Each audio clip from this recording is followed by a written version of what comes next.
Hello students, welcome again in this video. अच्छा, हम लोग बातचीत कर रहे थे electric field due to uniform charge potential के बारे में, और उसके बारे में फर्दर जो है डिस्कस करें। न्यूमेरिकल पार्ट पे हम लोग जो है फोकस कर रहे थे, लगातार वीडियो में न्यूमेरिकल पार्ट पे हम लोग फोकस कर रहे थे। हमारे पास में क्या है, यूनिफॉर्मली चार्ज पोटेंशियल, इसके ऊपर जो है surface charge density sigma constant लिया हमने। सरफेस पे छोटा सा पॉइंट एरिया ले लिया है। पिछले जो है वीडियो से हमें पता है कि इस पर्टिकुलर एरिया पर सर्कमफ्रेंस पर इस पर्टिकुलर छोटे से पॉइंट एरिया पे इलेक्ट्रिक फील्ड होगा रेडियली आउटवर्ड।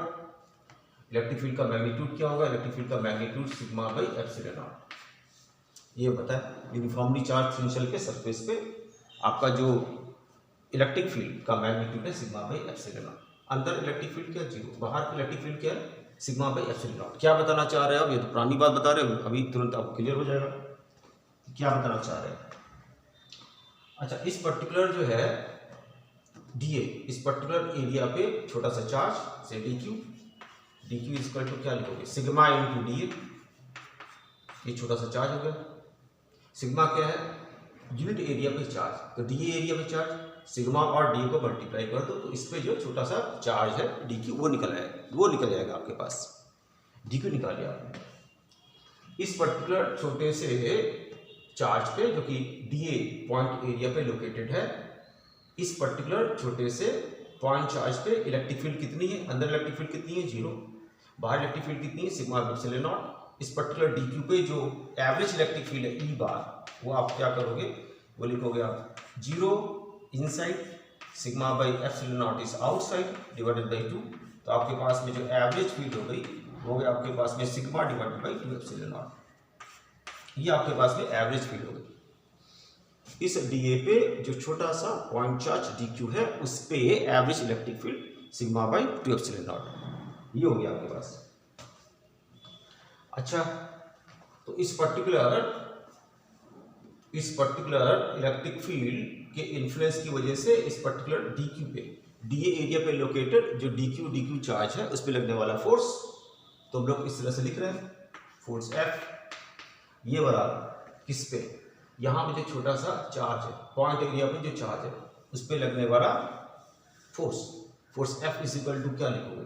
लिखोगे ई इंटू फोर्स का magnitude, E into D Q. अच्छा, ई की वैल्यू आपके पास में क्या है?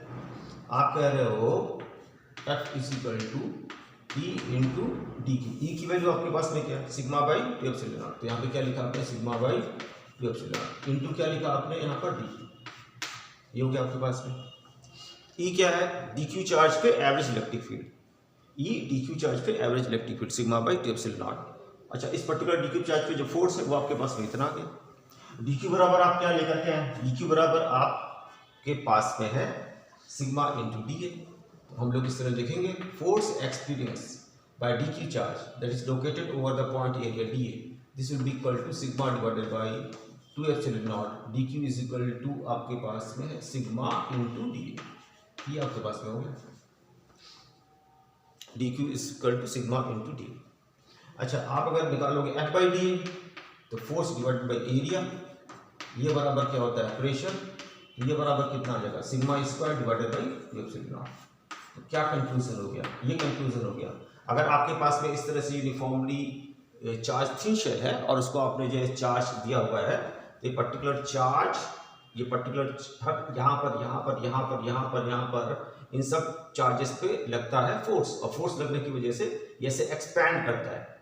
ये पर्टिकुलर यूनिफॉर्मली चार्ज पोटेंशियल ऐसे एक्सपैंड होने की कोशिश करेगा, और उस पर्टिकुलर एक्सपेंशन प्रोसेस में जो यहाँ पर जो प्रेशर लगता है वो sigma square by 2 epsilon not होगा। Sigma square by 2 epsilon not. और आपको जो पता होना चाहिए कि sigma square by 2 epsilon not energy density का भी फॉर्मूला है, energy stored in unit volume. तो हमें पता हो जाना चाहिए कि यहाँ पर सरफेस पे जो प्रेशर है दैट इज इक्वल टू हमारे पास में एनर्जी डेंसिटी। यहाँ पे जो प्रेशर है सरफेस पे that is equal to sigma square by 2 epsilon naught, that is also equal to the energy density, energy stored in unit volume. अच्छा, एक न्यूमेरिकल में वो क्या कर रहा है भाई? एक न्यूमेरिकल में वो कह रहा है कि आपके पास में क्या है? एक थिन बबल है, थिन थिन बबुल है, आपके पास में एक थिन एयर बबुल है।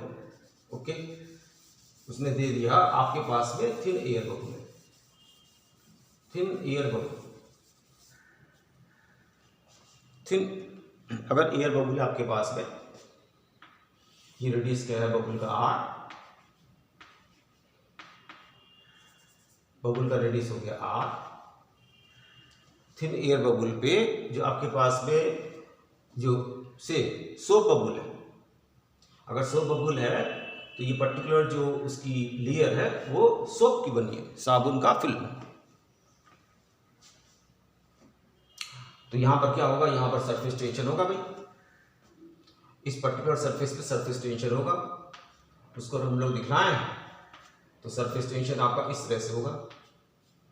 ये क्या मार्क हो गया, surface tension T, surface tension T, surface tension T, surface tension T.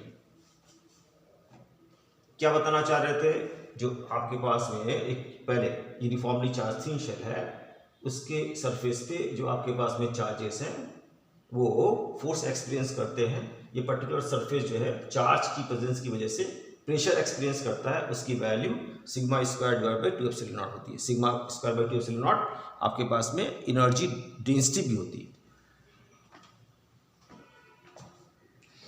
अब आगे क्या, इसके बाद में मैंने बोला आप क्या कर लो, एक पर्टिकुलर जो है सोप बबुल ले लो, तो सोप बबुल में अंदर भी एयर है बाहर भी एयर है। अगर सोप बबुल ले लिया हमने तो सोप बबुल में जो सोप फिल्म होगी वो टेंशन में होगी, ये टेंशन टी दिखाया हमने, surface tension T, surface tension T, surface tension T. इसके मतलब ये है कि अंदर जो एयर है ये अगर आपने इस तरह से लिया है, सोप बबुल को सरफेस टेंशन टी सरफेस पे लग रहा है, तो इसका मतलब जो अंदर एयर है वो पर्टिकुलर अंदर जो है एयर सोप बबुल के अंदर प्रेशर में है, प्रेशर में, प्रेशर में, प्रेशर में, अंदर जो एयर है वो प्रेशर में है। उसका प्रेशर एटमॉस्फेरिक प्रेशर से कितना ज़्यादा है ये आपको पता है, उसका प्रेशर क्लास 11 की इंफॉर्मेशन से आपको पता है। उसका प्रेशर यहाँ पे जो आपके पास में अंदर एयर है, ये पर्टिकुलर एयर प्रेशर में, एक्सेस प्रेशर कितना है, यहाँ पर जो दबाव है किसका, यहाँ पे दबाव जो एयर का है वो पर्टिकुलर दबाव एटमॉस्फेरिक प्रेशर से कितना ज़्यादा है, क्लास 11 की इंफॉर्मेशन से आपको पता होगा 40/R। तो आप यहाँ पे लिखेंगे यहाँ पर जो दबाव है वो आपके पास में 40/R, एटमॉस्फेरिक प्रेशर से इतना ज़्यादा, इसे बोलते हैं एक्सेस प्रेशर। टोटल प्रेशर अंदर कितना होगा एयर का, ये टी इस पर्टिकुलर एयर को दबाव में लाएगी, और दबाव यहाँ पर जो है एटमॉस्फेरिक प्रेशर से कितना ज़्यादा है 40/R। टोटल प्रेशर अंदर कितना है, टोटल प्रेशर अंदर है 40/R plus PA, PA stands for the atmospheric pressure, अंदर एयर में इतना प्रेशर।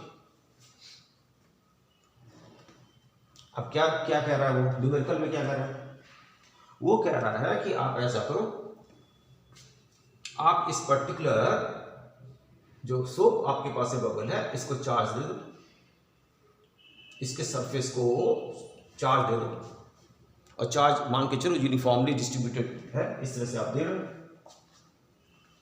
तो आपसे कह रहा है बताओ अगर T दिया हुआ है, R दिया हुआ है, तो इस पर्टिकुलर सरफेस को, इस पर्टिकुलर सोप बबल के इस पर्टिकुलर सरफेस को कितना चार्ज पर यूनिट एरिया दोगे, सिग्मा कितना प्रोवाइड करोगे इसको यहाँ पर, सो दैट कि अंदर जो प्रेशर है वो इतना है आपके पास में, गिर करके PA हो जाए। अभी प्रेशर अंदर कितना एयर का इतना है, वो ड्रॉप होकर के कितना हो जाए, एटमॉस्फेरिक प्रेशर के बराबर हो जाए, एटमॉस्फेरिक प्रेशर के बराबर। तो यहां भी प्रेशर एटमॉस्फेरिक हो जाए, बाहर तो एटमॉस्फेरिक है ही, तो कैसे सोचोगे। मान लो हमने इसको क्या दिया, मान लो हमने इसको पॉजिटिव चार्ज दिया, ये सब पॉजिटिव चार्ज ऐसे रेपेल करेंगे एक दूसरे को, तो क्या करेंगे इस पर्टिकुलर सरफेस पे जो आपके पास में चार्ज सरफेस है प्रेशर एक्सर्ट करेंगे, प्रेशर, वो पर्टिकुलर जो बाहर की तरफ प्रेशर है, जो बाहर की तरफ जो प्रेशर है, जो बाहर की तरफ जो प्रेशर है, वो पर्टिकुलर प्रेशर अंदर की तरफ प्रेशर को कम करेगा, बाहर की तरफ जो प्रेशर है वो प्रेशर अंदर वाले प्रेशर को कम करेगा। और वैसे भी ले लो, जब ये particular charge, particular charge repel होकर के एक्सपेंड करेंगे तो अंदर जो है आपको वॉल्यूम है वो इंक्रीज होगा, तो अटेम्प्ट ये होगा इसका, इस पर्टिकुलर रिपल्सिव फोर्स की वजह से वॉल्यूम जो एक्सपेंड होगा उसका अटेम्प्ट ये होगा कि अंदर वाले प्रेशर को क्या करे, डिक्रीज। अब क्वेश्चन क्या है कि प्रेशर कितना डिक्रीज होना है, प्रेशर अंदर जो है पीए रह जाना चाहिए, एटमॉस्फेरिक प्रेशर के बराबर अंदर प्रेशर रह जाना चाहिए। इसके मतलब है प्रेशर जो है अब 40/R कम हो जाना चाहिए। अंदर प्रेशर कितना है, पीए प्लस 40/R। अब कितना रहना चाहिए, पीए। तो इसका मतलब है अंदर जो प्रेशर है 40/R कम हो जाना चाहिए। तो अंदर प्रेशर का 40/R कम हो जाना चाहिए। इसे कम करने के लिए आपने क्या किया है, इसको पॉजिटिव चार्ज दिया है और ये बाहर की तरफ ऐसे प्रेशर अप्लाई करेगा जो कि अंदर वाले प्रेशर को क्या करेगा, कम। अब हमें पता है कि अगर हमने इसको जो सिग्मा सरफेस चार्ज दिया है, sigma is the surface charge density, अगर हमने इसको जो है सिग्मा सरफेस चार्ज डेंसिटी दिया है तो यहाँ पर हर पॉइंट पर जो प्रेशर होता है वो आपके पास में है sigma square by 2 epsilon not. तो अंदर अगर आपके पास में प्रेशर एटमॉस्फेरिक प्रेशर रहना है तो हमारे पास में बाहर वाला जो प्रेशर है, ऐसे बाहर जो प्रेशर है वो प्रेशर 40/R के बराबर हो जाना चाहिए। तो हम लोग इस तरह से लिखेंगे sigma square divided by 2 epsilon naught, this must be equal to 40/R। T और टी क्या कर रहे हैं, इस पर्टिकुलर ये टी और टी क्या कर रहे हैं, इस पर्टिकुलर एयर को ऐसे स्क्वीज कर, स्क्वीज अंदर जो है एयर दबाव है, ये पर्टिकुलर चार्ज देकर के आपने क्या किया, इसको फैलाने की कोशिश की, ऐसे फोर्स पॉजिटिव चार्ज रेपेल करेगा, इसको फैलाएगा तो इसमें प्रेशर लगेगा बाहर की तरफ। तो बाहर की तरफ लगने वाला प्रेशर जो अंदर जो दबाव है 40/R के बराबर हो जाएगा, तो अंदर जो प्रेशर रह जाएगा वो कितना हो जाएगा, पीए। तो हम कह रहे हैं sigma square by 2 epsilon not, ये आपके पास में चार्ज की वजह से यहाँ पे प्रेशर होता है, ये पर्टिकुलर प्रेशर 40/R के बराबर अगर हो गया तो अंदर प्रेशर पीए आपके पास में अब मौजूद है। तो अंदर एटमॉस्फेरिक प्रेशर पीए के लिए sigma square by 2 epsilon naught, this should be equal to 40/R। अच्छा, इसे हम लोग सिंप्लीफाई करेंगे तो आपके पास हो जाएगा sigma square into R divided by 2 epsilon naught, this equals to कितना, दिस इक्वल्स टू 40। R को आप इधर लेंगे, दिस इक्वल्स टू 40। तो T की वैल्यू आपके पास में कितनी आ जाएगी, T की वैल्यू आपके पास में आ जाएगी sigma square into R divided by 8 epsilon not. तो अगर आपने सिग्मा निकालना है तो सिग्मा की वैल्यू देख लें, तो सिग्मा इज इक्वल टू आपके पास में आ जाएगा 8 epsilon not T divided by R, इसको इधर मल्टीप्लाई किया, R डिनोमिनेटर में आ गया, स्क्वायर। ये आपके पास में रिक्वायर्ड सरफेस चार्ज डेंसिटी है। इस पर्टिकुलर जो है सब बबुल के सरफेस पे चार्ज पर यूनिट एरिया कितना होना चाहिए उसका एक्सप्रेशन ये हो गया। वो क्या देगा आपको, वो देगा आपको सोप सॉल्यूशन का सरफेस टेंशन, वो आपको देगा सोप बबुल का रेडियस, सिग्मा आपसे जो है वो पता कर लेगा। फिर से सोप बबुल के सरफेस पे सरफेस टेंशन होता है, उसकी वजह से यहाँ पर जो आपके पास में एयर है इसका जो प्रेशर है एटमॉस्फेरिक प्रेशर ज़्यादा हो जाता है, कितना 40/R। टोटल प्रेशर अंदर कितना होता है, पीए प्लस 40/R। अच्छा, अब यहाँ प्रेशर कितना करना है, 40/R। तो क्या करो, क्या करो, इसको पॉजिटिव चार्ज दो। अगर इसको पॉजिटिव चार्ज दोगे तो इस पे जो यहाँ पे फोर्स लगेगा बाहर की तरफ, तो बाहर की तरफ प्रेशर इस पे एक्सर्टेड होगा, वो बाहर की तरफ वाला प्रेशर अंदर जो है प्रेशर को कम करेगा। अंदर का प्रेशर एटमॉस्फेरिक प्रेशर रहना है, अगर अंदर प्रेशर एटमॉस्फेरिक प्रेशर रहना है तो 40/R गायब हो जाना चाहिए। 40/R कैसे गायब होगा, वो आपके पास में आउटवर्ड प्रेशर से नलीफाई होगा। आउटवर्ड प्रेशर आपके पास में कितना है, इतना, और वो कितना हो जाए 40/R, तो अंदर प्रेशर कितना रह जाएगा, पीए। यही हमने यहाँ पर बताया। तो अगर वो पूछे सिग्मा की वैल्यू याद रखिएगा 8 epsilon not T divided by R। Thanks for watching.